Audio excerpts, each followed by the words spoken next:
იქ ვიღაცა ბლოგერებიც კი გამოერივნენ და გადაწყვიტეს რომ თავიანთი აზრები უნდა იფრქვიათ ნოდარ დუმბაძეზე, ანუ თავის ცხოვრებაში წიგნი რო არ გადაუშლიათ და რაღაცა აზრი, რაღაც TikTok-ს რო წერში ჩემა და 700,000 ვიდეო რო გაქვს ჩაწერილი და ერთხელ არა გაქვს რაღაცა შენ საყვარელ მოთხრობაზე ან წიგნზე რაღაცა აზრი გამოთქმული, რო თქვა რომ აი დღეს ვიყავი იმაზე აუზზე და კინაღამ გადავიჩეხე აკაცუკების ქლორში თუ რაღაცა ეგეთი დებილობა იმ ბლოგებს ხო წერენ ხოლმე ეს ინფლუენსერები და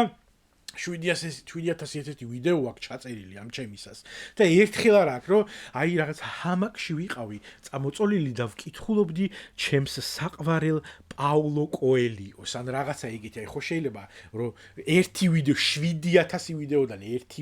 რაღაცა ფონზე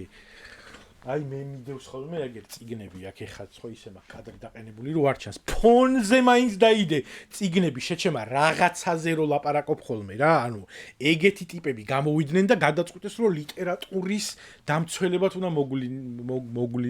მოვლენილიყვნენ რაც თავისთავად სიცრუე იყო იმიტომ რომ ეს ყველაფერი უკავშირდებოდა იმას რომ უბრალოდ საზოგადოებრივი აზრი შეემზადებინათ იმისთვის რომ მე ამ ბიჭს მათ მიერ გაგზავნილი ტიპები ქუჩაში დახვედროდნენ და თავს დასხმოდნენ